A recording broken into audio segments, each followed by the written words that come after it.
Mga igsuon, natural nga pagbati nga basta gani pasakitan ta, mubati tag kasuko, ganahan tang mubalos, gusto tang magdumot. Pero abi ninyo, dili na ang nahitabo sa atong unang pagbasa.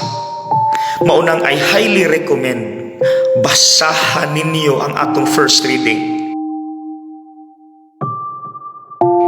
Very emotional. I swear, matandog mo. Sama nga ako, mutulog yun akong luha. Si Jose, gikasuyaan sa iya mismong mga igsuon. Tungod kay mas pinangga siya sa ilang papa. Ila unta siyang patyon, pero ila na lang siyang gibaligya para at least magtuo iyang papa nga gipatay siya. Napriso pagyud siya dito sa Ehipto kay gipasinginlan siya sa sala nga wala niya mahimo. Pero kay karon naka-interpret man siya sa damgo sa hari. Gikuha siya sa hari, gihimo siyang gobernador, bright, dato, sikat. Karon kay naamay kagutom nga nahitabo sa lugar. Ang iyang mga igsuon wa na kaila niya, nangayog tabang niya. Lami na unta kay ibalos. Pero magtago-tago siya, kay natandog siya, magsigisag hilak nga naluoy sa iyang mga igsuon. Nganong wala siya mibalos?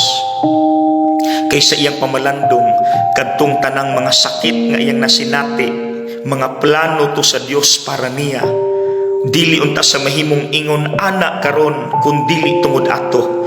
Mautong wala siya magdumot, ni masuko, ni mibalos sa iyang mga igsuon. Mga igsuon, diha ta mamalandong. Kanang atong mga kasakit ba tungod kay gipasakitan ta sa ubang tao? Tan-awa gani na. Plano na sa Dios nimo aron mas malig-on ka, aron mas mulambo ka sama ni Jose nga nahimong successful. Maunang ayaw pagdumot sa tao nga nagpasakit nimo. Ayaw balos sa mga tao nga nagpasakit nimo.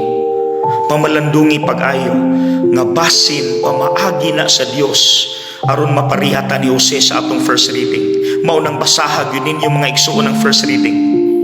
Mga pamaagi na sa Dios aron mulambo ta. If it is from the Lord and for the Lord, ayaw balos, ayaw pagdumot. Kay pamaagi na aron mutubo ka, malig-on pa ka. Okay? God bless.